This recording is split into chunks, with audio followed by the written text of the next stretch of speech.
irmãos, nós vamos dar continuidade ao estudo que nós iniciamos na semana retrasada. Na semana passada, infelizmente, não conseguimos chegar a tempo, acabamos tendo alguns imprevistos, alguns percalços aí, mas o nosso irmão Marcos trouxe um estudo muito bom para a igreja, falando no Salmo de número 1, acerca de algumas verdades do nosso comportamento, do nosso relacionamento, e foi um estudo muito bom. Tivemos informação, Marcos, e inclusive minha esposa esteve aqui, ela disse que o estudo estava uma bênção, graças a Deus por isso. E hoje nós vamos dar continuidade ao estudo que nós iniciamos na semana retrasada. E o estudo que nós estamos nesses dias é o estudo acerca da igreja de Corinto.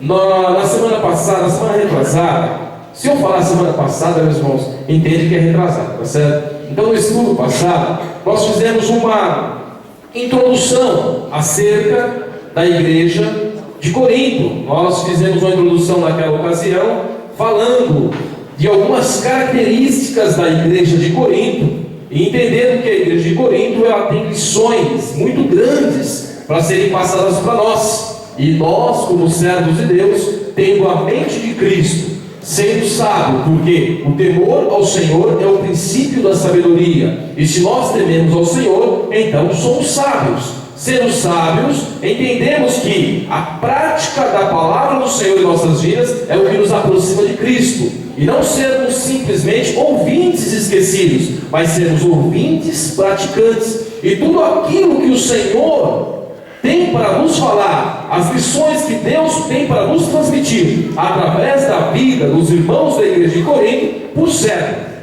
são lições que nos edificará e nos fará melhores em Jesus Cristo nosso Senhor. Por gentileza, meu irmão vai me ajudar ali. Nós falamos na semana passada, fizemos a leitura, né? A primeira carta de Paulo aos Coríntios, capítulo de número 1, versículo de número 2 até de 1, 12, 18, foi a base que nós fizemos ali.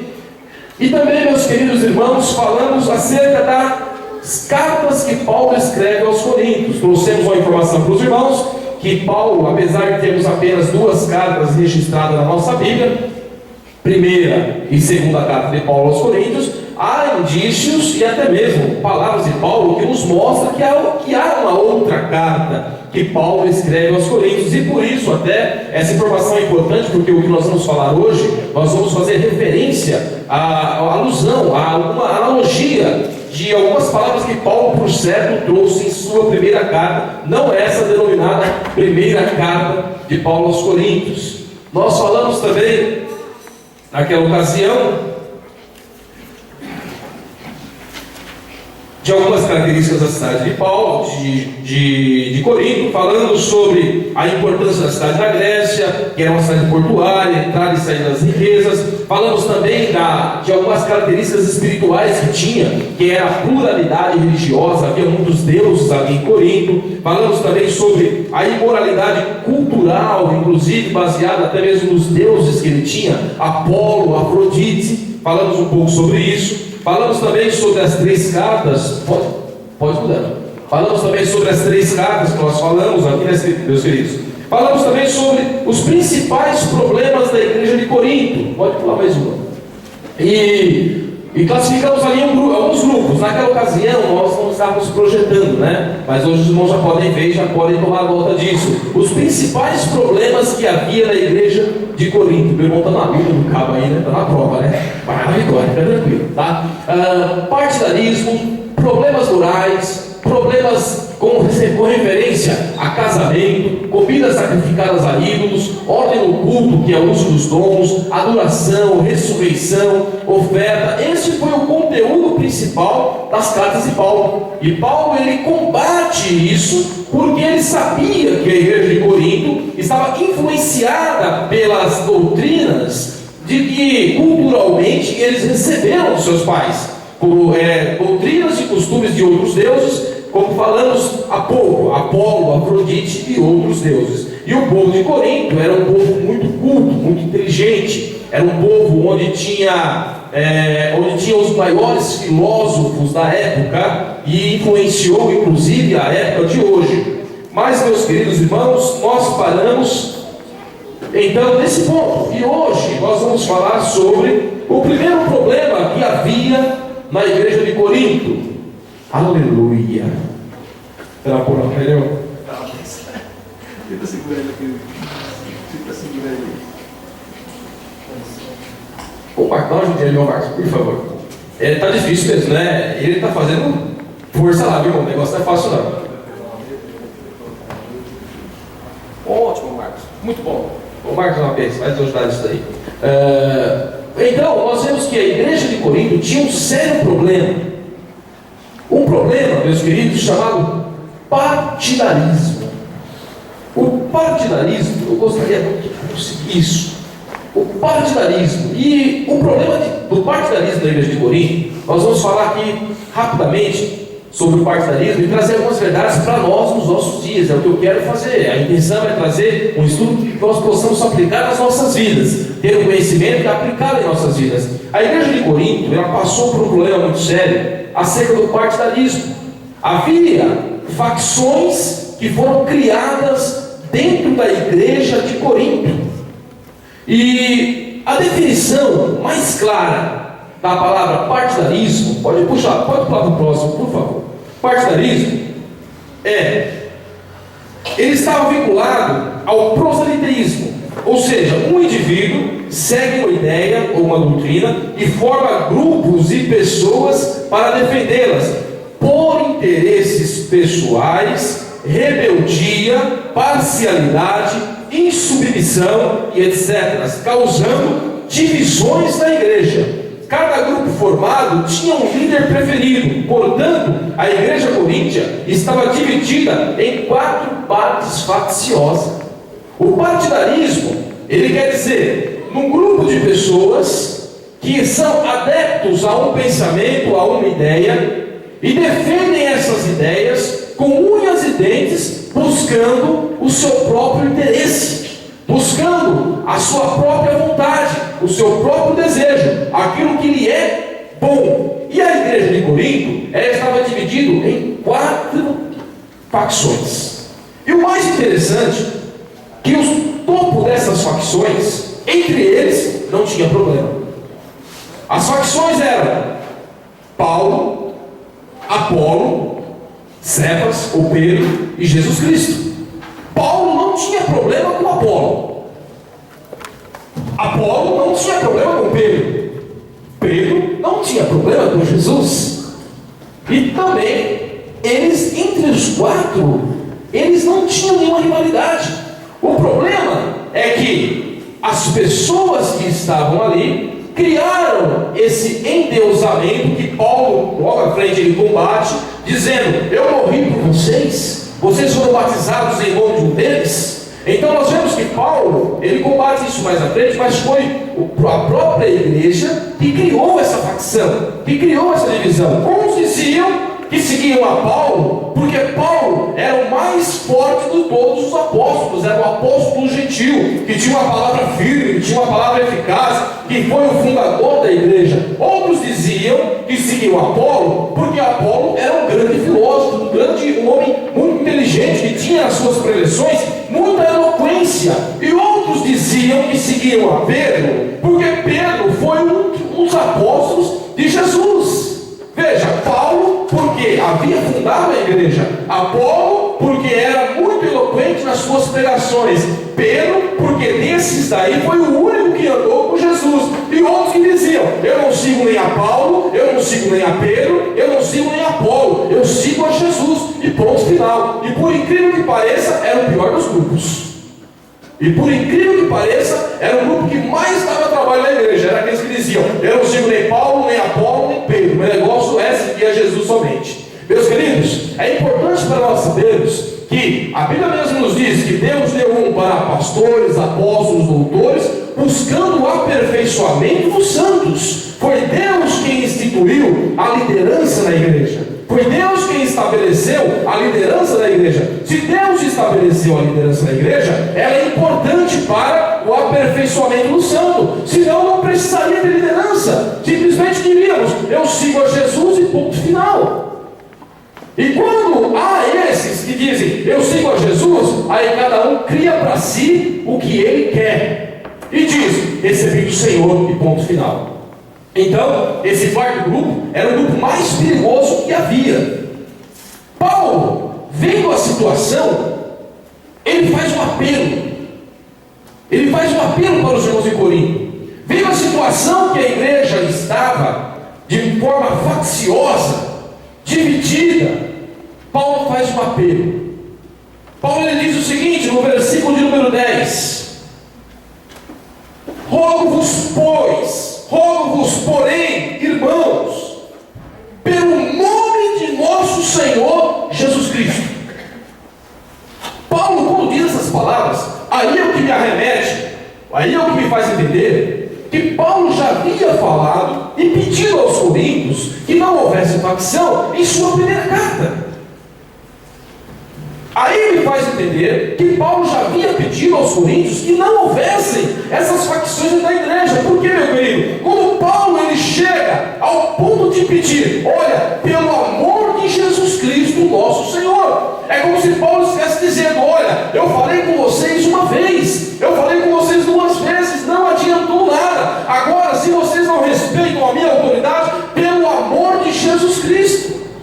Não é assim, meus queridos irmãos, quando nós tratamos os nossos filhos, ou quando nós tratamos alguém que nós conhecemos, e pedimos um favor, o Marcos trabalha na manutenção elétrica, eu vou usar como exemplo, ele está lá, isso espero que aconteça lá, o Marcos está lá, quebra uma máquina, a pessoa liga para o Marcos, Marcos, quebrou a máquina, vem fazer a manutenção, o Marcos não vem, passa mais 10 minutos, liga de novo, daqui a pouco o Marcos vem fazer a manutenção, daqui a pouco o Marcos, pelo amor de Deus, vem fazer a manutenção. Ou seja, a pessoa está dizendo, eu te pedi uma, te pedi duas, te pedi três, você não atendeu. Então, não vem no meu nome, vem no nome de Deus pelo menos. Pelo amor de Deus, você vem aqui. Então, Paulo, quando diz essas palavras, ele está apelando. Ele está dizendo aos coríntios, eu falei com vocês já. Eu já falei uma vez com você, eu quero entender que foi mais que uma até. Mas agora, se vocês não estão atendendo por aquilo que eu estou falando, pelo amor de nosso Senhor Jesus Cristo, que digais todos uma só coisa, que não sejam seguidores de Paulo, que não sejam seguidores de Apolo, que não sejam seguidores de Pedro, que não sejam seguidores de Cristo, que sejam vocês uma única fala, tendo um único pensamento.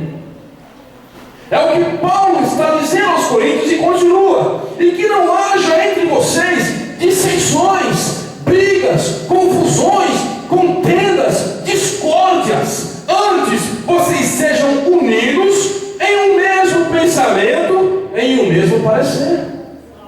Quando disserem A, que digam A.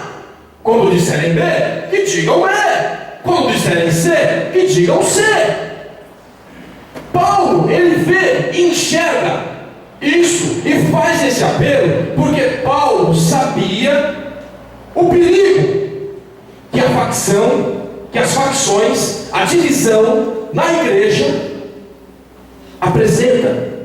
Paulo sabia que a facção, ela tem algumas consequências para si.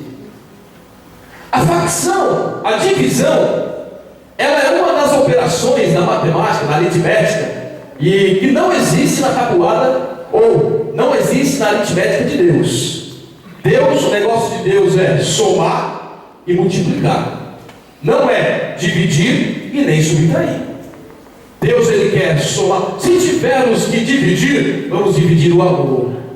Se tivermos que subtrair, vamos subtrair o pecado. Mas se tivermos que somar, vamos somar o companheirismo. Se tiver que multiplicar, vamos multiplicar a sinceridade, vamos multiplicar a fraternidade, vamos multiplicar o compromisso, vamos multiplicar a santidade. Na matemática de Deus é somem e multipliquem. Deus criou o homem e fala, crescei e multiplicai. Jesus chama os discípulos e fala, vão e façam mais discípulos. Não é assim que nós aprendemos na Bíblia? Quando Jesus fala, tirem, é tirar a pedra que impede você de ser abençoado, mas quando fala em somar, é trazer para a sua vida aquilo que lhe faz bem. E a divisão, ela leva à destruição. Eu quero que os irmãos abram a Bíblia comigo. Nós estamos aproveitando a leitura que fizemos na semana passada, no estudo passado, tá certo? E agora nós vamos fazer uma leitura no livro de Josué, no capítulo de número 1, versículo de número 5, onde nós começamos a ver que a divisão, a facção, ela é prejudicial. Ela só traz sofrimento e destruição. Quem achou, por gentileza, Josué capítulo 7, versículo de número 1 ao 5.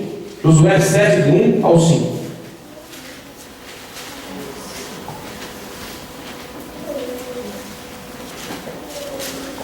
Quem achou, por gentileza, leia, coloque-se em pé, por favor, e leia em alto e bom som. E prevaleciam os filhos de Israel no anátema, porque Acã, filho de Carmi, filho de Davi, filho de Zerá, da tribo de Judá, tomou o anátema, e a ira do Senhor se acendeu contra os filhos de Israel.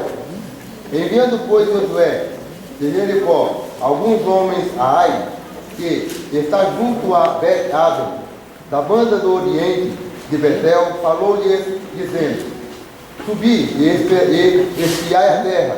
Subiram, pois, aqueles homens a espiar a Ai, e voltaram a Josué e disseram-lhe: não suba todo o povo, subam alguns dos 2.000 ou 3.000 homens a ferir Ai. Não fatigueis ali a todo o povo, porque poucos são os inimigos.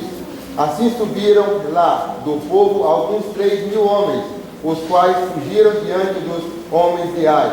E os homens de Ai feriram deles alguns 36, e seguiram-nos desde a porta até Sebarim, e fugiram e feriram-nos na cidade, e o coração do povo se derreteu e se tornou como água. Veja, Josué diz o seguinte: nós vamos conquistar Ai. Josué está entrando em Canaã, passa o Jordão, está conquistando, agora é a vez da cidade de Ai. Josué chama alguns e fala: vão lá, espiem a cidade de Ai e me tragam informação de como é que nós podemos trabalhar para conquistarmos aquela cidade. Aqueles homens chegam até a cidade de Ai, e a proposta e a intenção de Josué sempre foi levar o exército completo para vencer a batalha, levar o povo junto, unido. E aqueles que voltaram disseram: olha, não precisa ir todo mundo não, vamos dividir o povo aqui, manda uns 2.000 ou 3.000, que é suficiente, não precisa estar todo mundo junto não, separa o povo, vai um pouquinho só, 2.000, 3.000, que vai ser o suficiente. Não adianta querer cansar o povo todo não adianta querer colocar o povo todo para batalhar não, Josué, manda só lá uns 2.000, 3.000. E Josué ouviu essa informação, houve aí uma divisão de propósito. Na realidade, aquelas pessoas que foram espiar a terra de Ai para que pudesse ser conquistada, eles não trouxeram uma informação verdadeira, meus queridos, eles trouxeram uma informação distorcida, e essa informação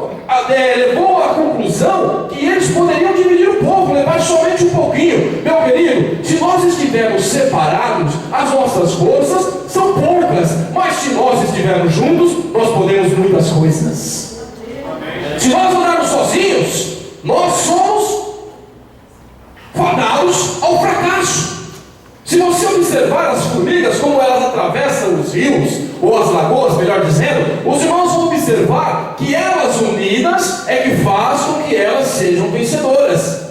Os irmãos vão observar que elas, estando ali juntas, elas chegam, uma encosta a patinha na outra e começa a pular na água. Todas elas vão encostando, daqui a pouquinho vão ver aquela carreira de formiga andando por cima da água e não afunda, porque uma segura a outra. Quando estamos juntos, nós somos fortes. Quando estamos juntos, nós somos vitoriosos. Mas quando nos separamos, quando dividimos o propósito, acontece o que aconteceu com o povo de Israel, aqui lutando contra o povo de Ai. O povo de Ai vem, pega todo o exército de Israel, dá uma surra bem dada neles, pega os 36 e fere eles, põe eles para correr morro abaixo, e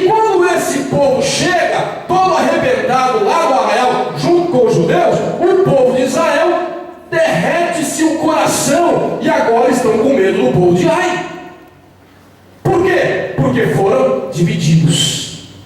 Quando há divisão, a derrota é certa. Quando há união, aleluia, nós somos invencíveis. Quando nós estamos unidos no único propósito, nós somos invencíveis. Por isso que Paulo falou: pelo amor de Jesus Cristo, falem a mesma coisa. Pelo amor de Jesus Cristo, andem e pensem uma só coisa. É o que Paulo diz à igreja de Corinto, e que isso sirva para nós.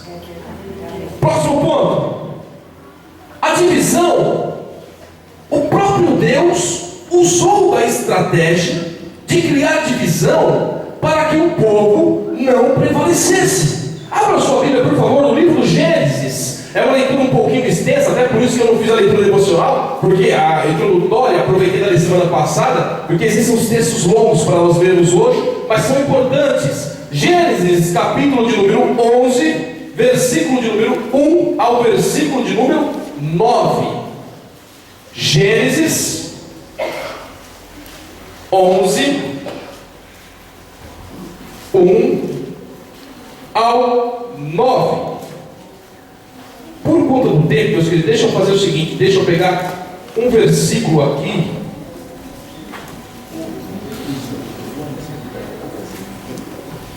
Deixa eu pegar apenas.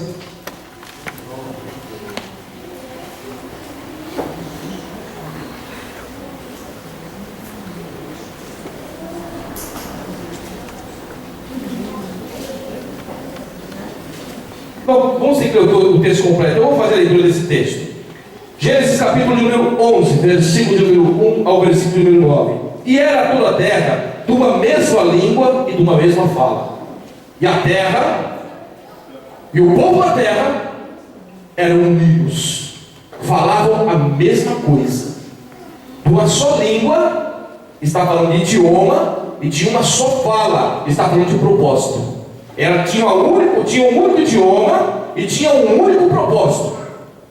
E aconteceu que, partindo eles do Oriente, acharam um vale na terra de Sinar, e habitaram ali, e disseram uns aos outros: eia, presta atenção, meus amigos, façamos tijolos e queimemos-los bem. E foi-lhes o tijolo por pedra e o betume por cal. E disseram: eia, preste atenção, vamos edificar uma cidade e uma torre cujo cume toque nos céus, e façamos um nome para que não seja espalhado sobre a terra sobre a face de toda a terra. Então desceu o Senhor para ver a cidade e a torre que os filhos dos homens edificavam. E disse-lhe: eis que o povo, veja, o próprio Deus constatou isso. Eu coloquei ali babilônicos, não é babilônicos não, tá? É a Torre de Babel, é outro povo. Então, o próprio Deus constatou: eis que o povo é um só. Eis que o povo fala a mesma língua. Eis que o povo estão tendo o mesmo propósito. E todos têm a mesma língua. E isto é o que começam a fazer. E agora não haverá restrição para tudo o que eles fizerem. O próprio Deus constata isso. O próprio Deus fala: eles têm um único propósito, eles têm um único pensamento. Então agora não há mais restrição para nada do que eles quiserem fazer. E continua, presta atenção, versículo número 7: desçamos e confundamos ali a sua língua, para que não entendam um a língua do outro. Assim o Senhor os espalhou ali sobre a face de toda a terra, e cessaram de edificar a cidade. E por isso se chamou o seu nome Babel, porquanto ali confundiu o Senhor a língua de toda a terra, e dali espalhou o Senhor sobre a face de toda a terra. Deus olha o povo com uma única língua, com um único pensamento, com um único propósito, e fala: agora nada para eles, agora nada impede eles. Vamos fazer o seguinte: vamos confundir a língua. O próprio Deus usou dessa estratégia, porque a divisão impede o progresso de qualquer ambiente. Se a sua casa estiver dividida, ela não vai crescer. Se a sua empresa, o setor onde você trabalha, houver facções, divisão, ele não vai prosperar. E na igreja de Cristo é a mesma coisa. Se houver divisão e facção, não vai prosperar. É por isso que Paulo chega a apelar. São poucas vezes que Paulo fala isso. Paulo disse uma outra vez: rogo-vos, pois, irmãos, pela compaixão de Jesus Cristo, pela compaixão de Deus, pelo amor de Deus. Paulo usa uma outra vez essa expressão, trazendo os irmãos a pensarem acerca do que eles estavam fazendo. E Paulo diz isso porque ele sabia onde é que essa situação ia parar. Paulo sabia disso. Outro ponto, meus queridos irmãos: nem mesmo o inferno desunido subsiste. Nem mesmo o inferno pode subsistir se estiver desunido. Abra sua Bíblia e leia para nós Lucas capítulo 11, versículo 14 ao versículo de número 18.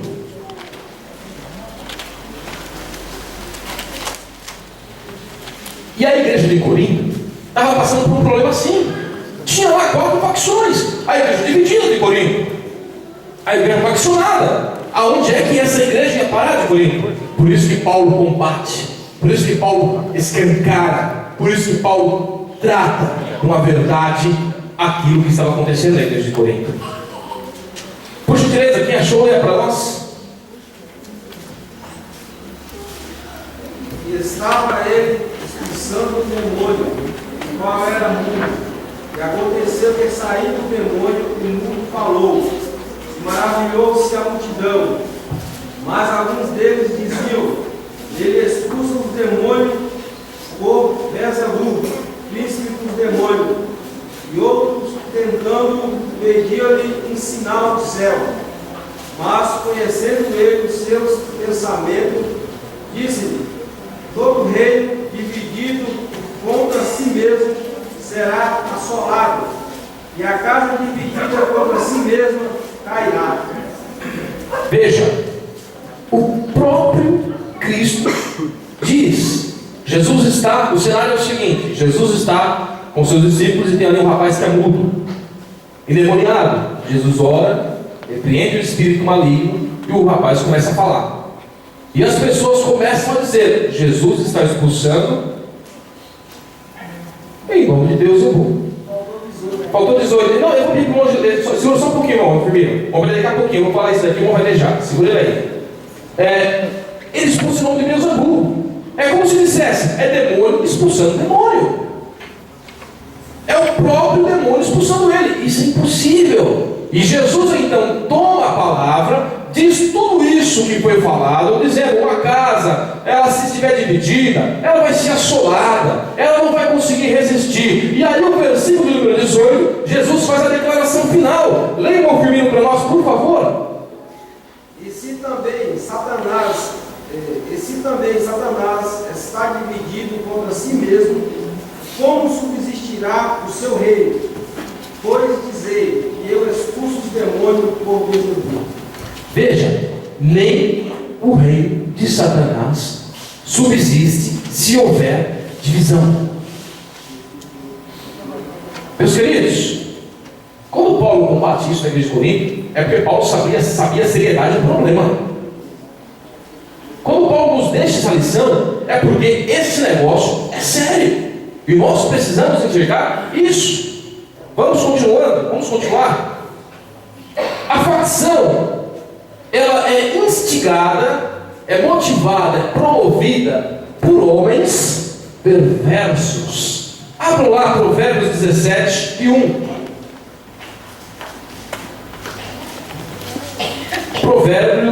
Provérbios 17 e 1.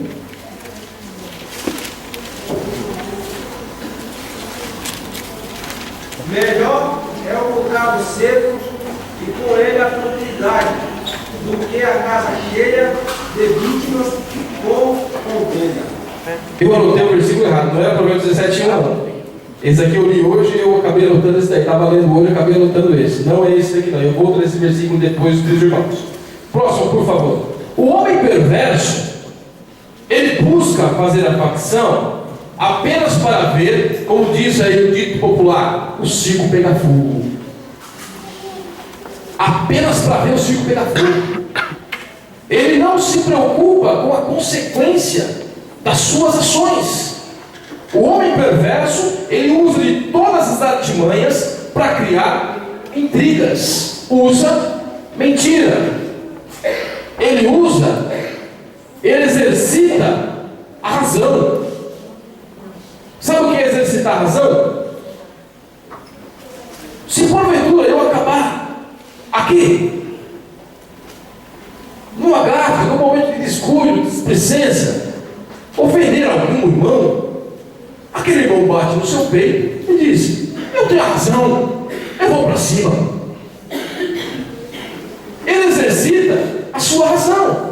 Abra lá, por favor, Provérbios 26. Provérbios 26. Meu querido, razão de não ter morrido por nós tinha Jesus e ele morreu. Razão de não nos amar tinha Deus e ele nos amou. Razão de não estar aqui hoje por conta de todas as nossas vidas, que aqui não há nenhum santinho, há santificados e em processo de santificação, tinha o Espírito Santo de não estar, mas ele está. Portanto, meu querido, se há algum conforto, se há alguma paz, se há alguma coisa boa, pense nisso. Tá certo? Vamos lá, 26, 20 ao 21. Sem lenha o fogo se apagará, e não havendo maldizente cessará a contenda. Como o carvão é para o borralho e a lenha para o fogo, assim é o homem contencioso para acender rixas. Sem lenha, o fogo se apaga. Não havendo maldizentes, em outras palavras, vamos trocar por miúdo aqui? Vamos? Vocês vão comigo? Amém? Vamos junto? Sem lenha, o fogo se apaga. Não havendo mexeriqueiro fofoqueiro, cessará toda a contenda. Era isso que o grande sábio estava escrevendo aqui. Assim como o graveto e a lenha é para a fogueira, assim é o homem que promove a intriga. Assim é o humano que promove a intriga. Nos diz aí: como o carvão é para o borralho e a lenha para o fogo, assim é o homem contencioso para acender rixas. As palavras do maldizente são como deliciosos bocados que descem ao íntimo do ventre. O maldizente, ele tem prazer em levar informação ruim. Meu querido, se você tem uma informação ruim, ore por essa pessoa. Se você tem algum problema, ore, meu querido. Não leve essa informação para entristecer o coração de outro irmão. Sem lenha, o fogo se apaga. É como se dissesse, o que acontecia na igreja lá de Corinto era assim: tinha aqueles que estavam na igreja lá com Paulo e falavam para o grupo de Apolo: olha, vocês é de Apolo, ó, são meia boca, são fraquinhos, nós seguimos a Paulo. Paulo é bom. Paulo foi o fundador da igreja. Ia lá e falava para o grupinho de Apolo. O grupinho de Apolo já ia lá para o outro e falava: olha, você precisa ver o que ele falou de Apolo. Isso é inaceitável, isso é um absurdo, não se fala assim de Apolo. Aí o pessoal do grupinho de Apolo ia lá e desafiava o grupinho, ofendia um do grupinho de Pedro, e para o grupinho de Pedro, e fazia a mesma coisa, e isso ia disseminando. Quando ia ver, estava incendiada a igreja. Sem lenha, o fogo se apaga. Não havendo maldizentes, cessará toda a contenda. As palavras do maldizente são como deliciosos bocados que descem ao íntimo do seu ventre. Ele maldiz e fica feliz. Ele maldiz e fica satisfeito, porque está com fogo no circo.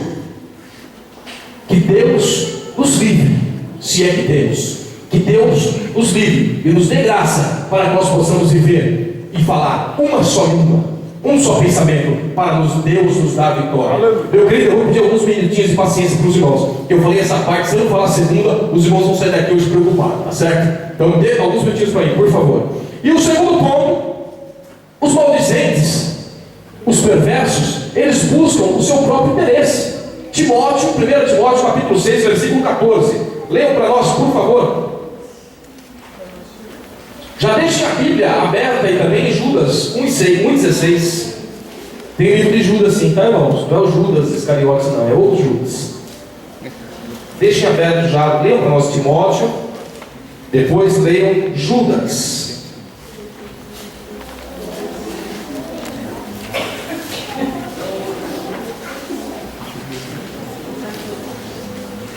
Quem achou Timóteo pode ler? Guardes o mandamento imaculado, irrepreensível, até a manifestação de nosso Senhor Jesus Cristo. Esse daí que a irmã leu foi 1 Timóteo 6 e 14. 1 Timóteo, eu estou lendo desculpa, irmãos. 1 Timóteo 6 e 14. Que guardes esse mandamento sem mácula e sem repreensão, até a aparição de nosso Senhor Jesus Cristo. O que eu gostaria de trazer aqui também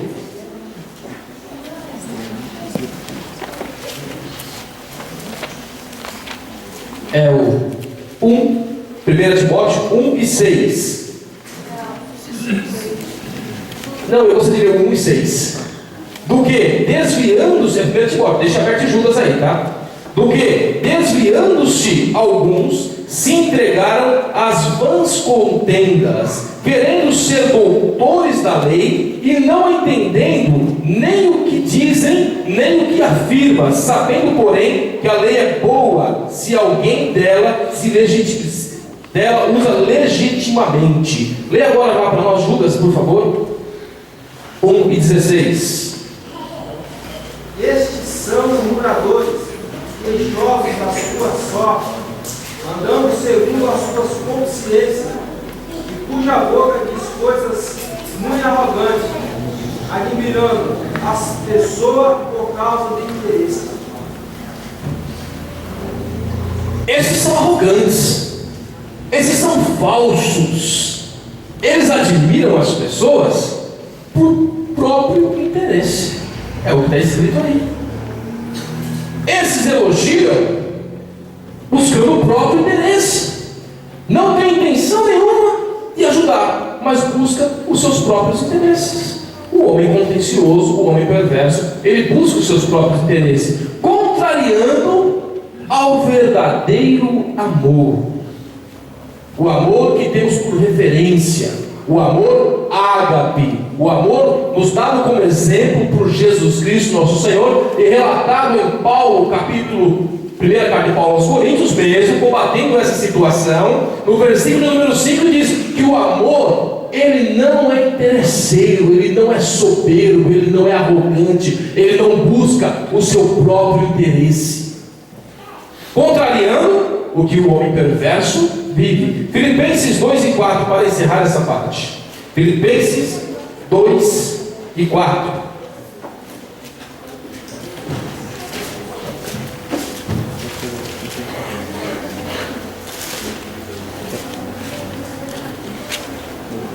Não atente cada um para o que é propriamente seu, mas cada qual também para o que é dos outros.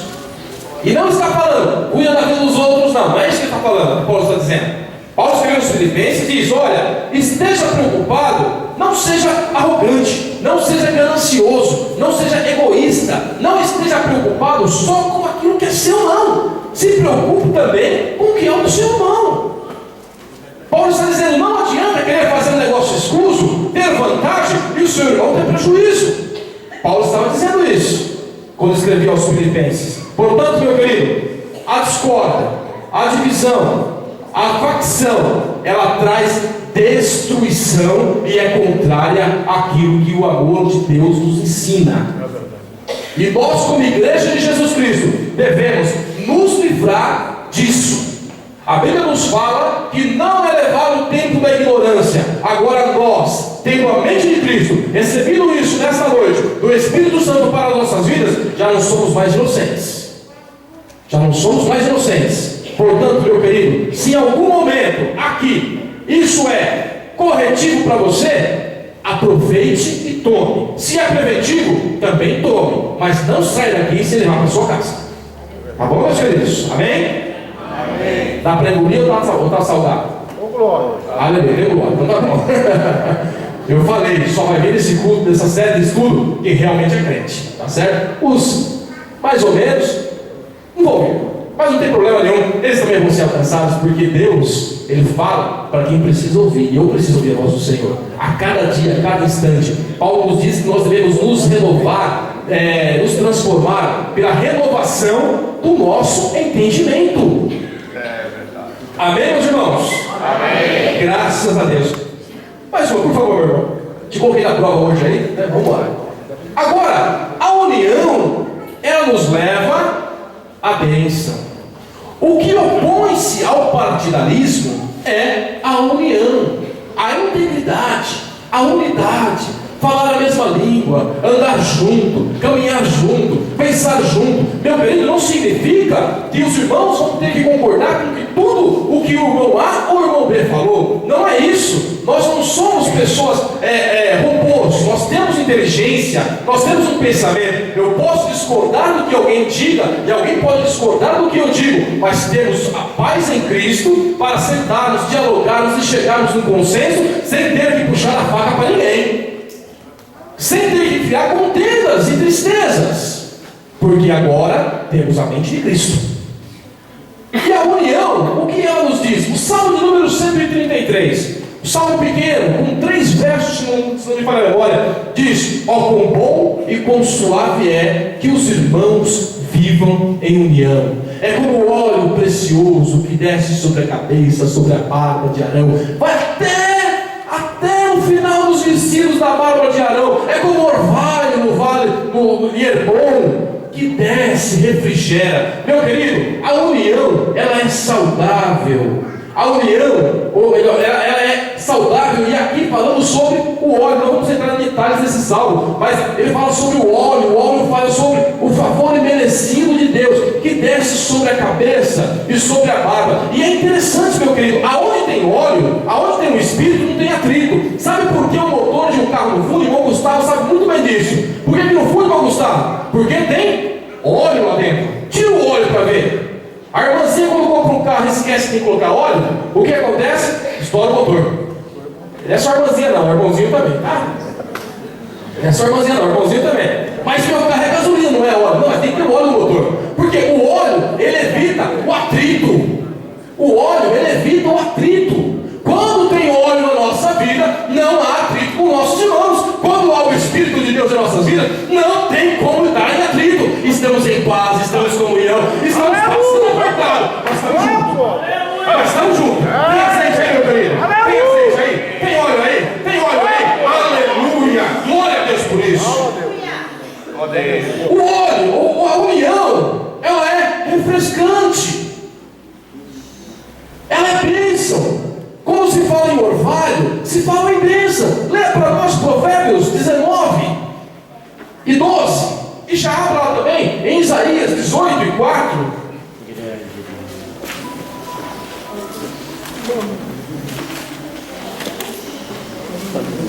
Aleluia. Meus irmãos, tenha paciência comigo. O assunto está bom, a gente precisa concluir isso aqui hoje. Amém. Tá bom? Provérbios 19 e 12. E as referências que tem aqui para baixo, mas deixei apresentando todas de uma vez, para os irmãos deixarem abertas, nós vamos fazer a leitura delas, tá? Provérbios 19 e 12, quem achou, leia para nós. 1, 2, 3 e... um de cada vez.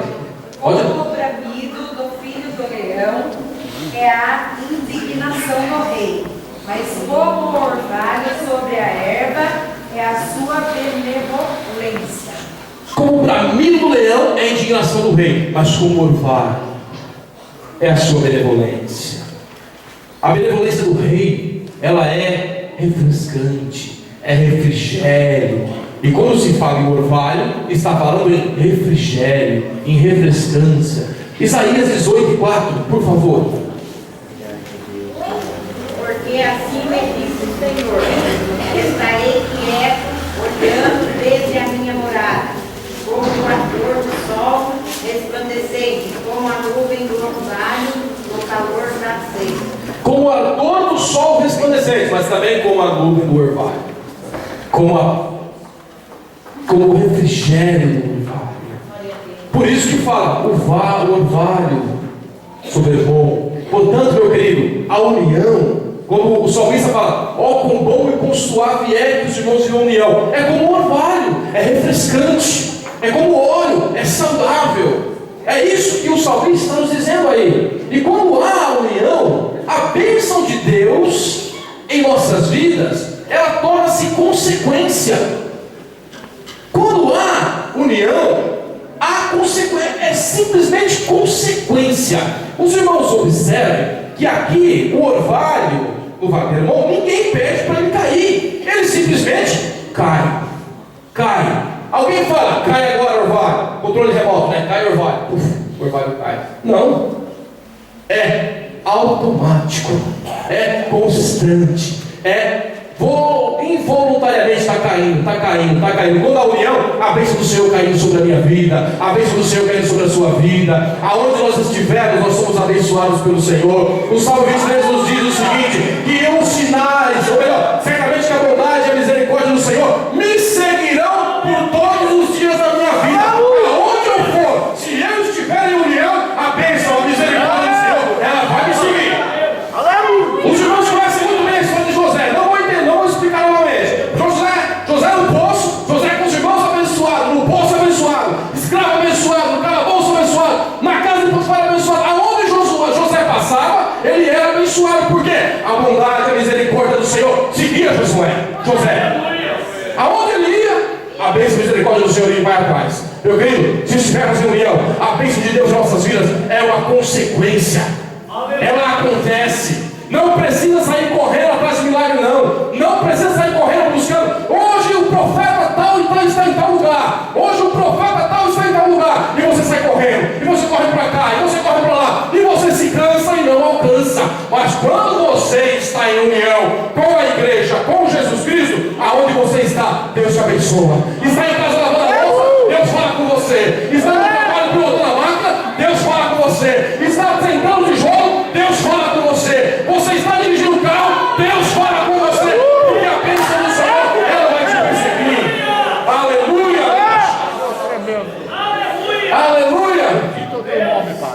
Quando há união, Deus maravilhoso. a salvação acontece. Livro de Atos dos Apóstolos, capítulo de número 2, versículo número 42 ao versículo de número 47, nos diz que a igreja, leia para nós, por favor, Marlene, 42 ao 47. E perseveravam na doutrina dos apóstolos, que era na comunhão e no partir do pão, e nas orações, e em toda a alma havia temor, e muitas maravilhas e sinais se faziam pelos apóstolos, e todos os que criam estavam juntos, e tinham tudo em comum, e vendiam suas propriedades e fazendas, e repartiam com todos, segundo a cada um havia de disser. E perseverando unanimes todos os dias no peito, e partindo o pão em casa, comiam juntos, com alegria e singeleza de coração, louvando a Deus e caindo na graça de todo o povo, e todos os dias acrescentava o Senhor à igreja aqueles que se haviam de salvar. Aleluia! Meus queridos, a igreja não precisava ter que suar tanta camisa, não. Sabe o que eles faziam? Ficavam no templo, em união, em oração, partiam o pão em casa, mas comiam juntos, tinham tudo em comum. O irmão está precisando de uma ajuda. Eu vou lá ajudar o irmão, ele está precisando. O irmão está precisando de um apoio, eu vou lá ajudar o irmão, está precisando. O irmão está precisando de uma oração, eu vou lá ajudar o irmão, está precisando. O irmão está passando por um problema financeiro, vamos vender as nossas propriedades e dar para os apóstolos, eles vão administrar isso aqui, vão ajudar quem está precisando. Meus queridos, eles tinham um único pensamento, eles eram unidos. O que aconteceu? O povo de fora via isso e eles caíram na graça do povo, e todos os dias acrescentavam-se à igreja de Jesus Cristo. Era um culto de oração, era no culto de ensino, era no culto de libertação, era no culto de jovens, era no culto de ceia, era na escola dominical, era no culto ao ar livre, era no culto do matutino, era no culto relâmpago, era em qualquer culto que fosse, tinha alguém se entregando. Por quê? Eles viam a igreja unida. Uma igreja unida, meu querido, ela jamais poderá ser vencida. Satanás nos últimos dias tem usado essa arma do partidarismo, criando facções, divisões na igreja, mas com o sangue de Jesus Cristo, que nos purifica de todo o pecado, nos livre, se algum dia porventura isso chegar à nossa porta, em nome de Jesus.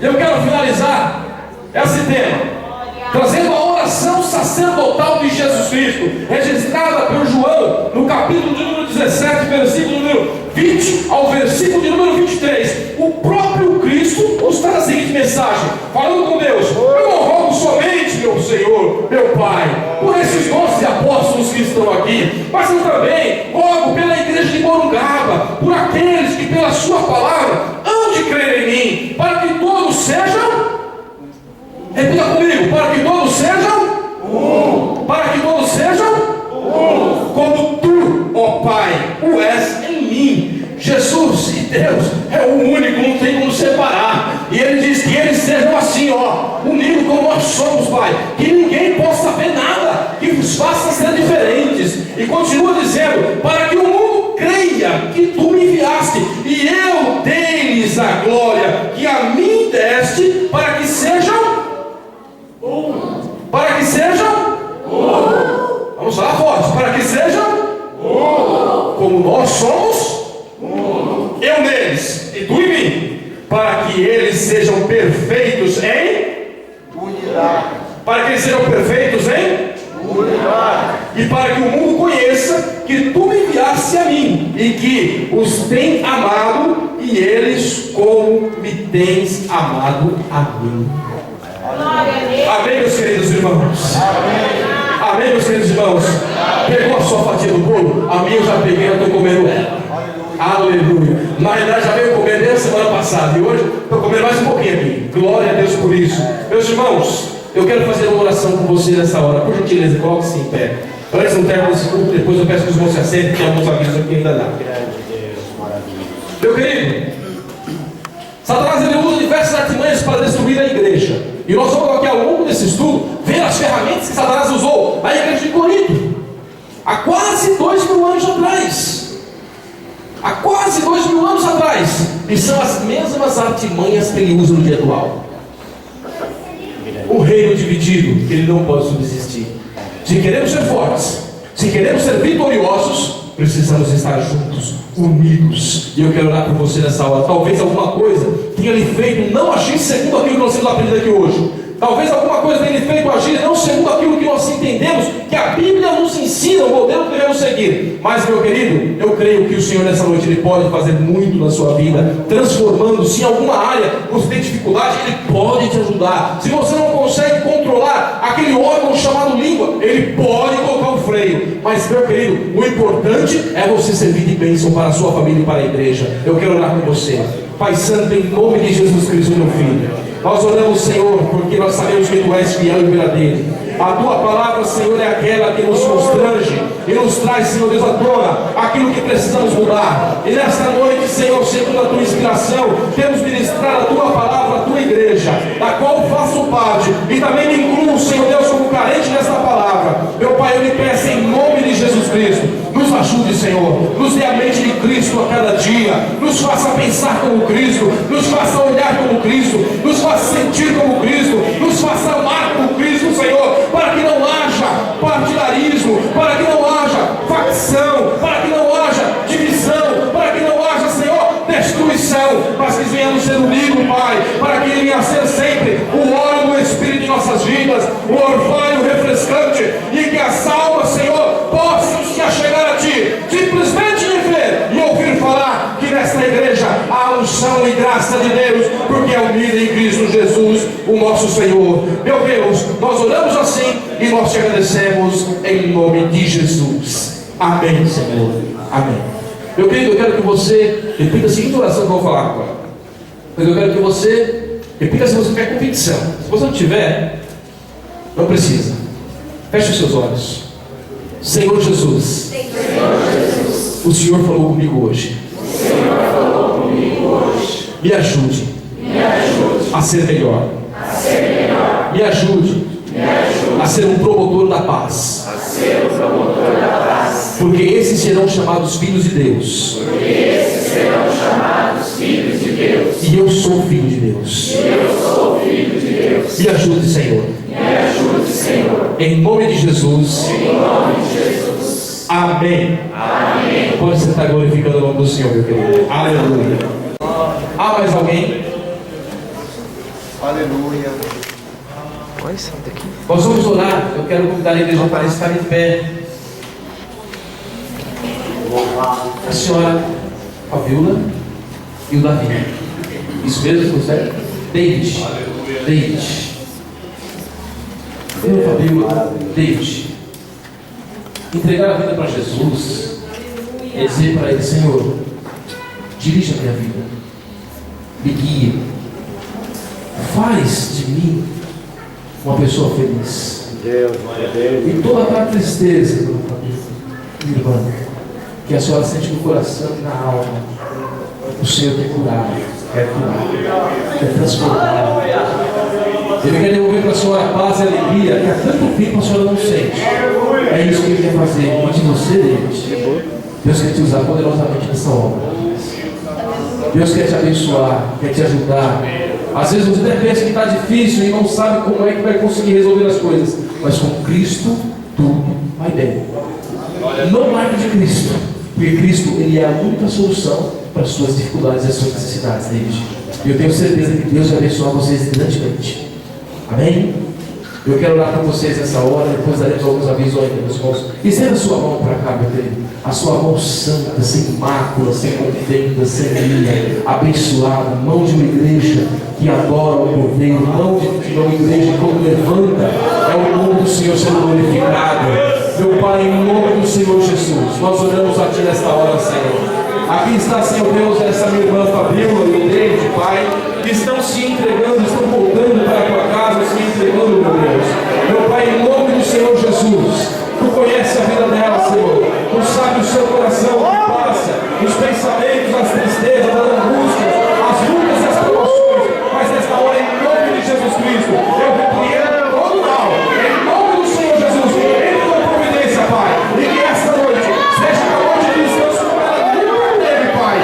Em nome do Senhor Jesus. Aqui está o David também, Senhor. Eu oro a Ti nesta hora em nome dele, meu Pai. Eu Deus, Tu tem falado e tem chamado e nos mostrado nesta forma. Que esta será usada em Tuas mãos como instrumento, meu Pai. Confio na Tua palavra. Use este jovem, Senhor. Dê força a ele para vencer os problemas, as dificuldades, até mesmo, Pai, as afrontas que ele vive. Meu Pai, em nome de Jesus, dê glória a esta família, os meus novos irmãos, Pai. Assim nós oramos e nós te agradecemos em nome de Jesus. Amém. Deus, que paz o Senhor.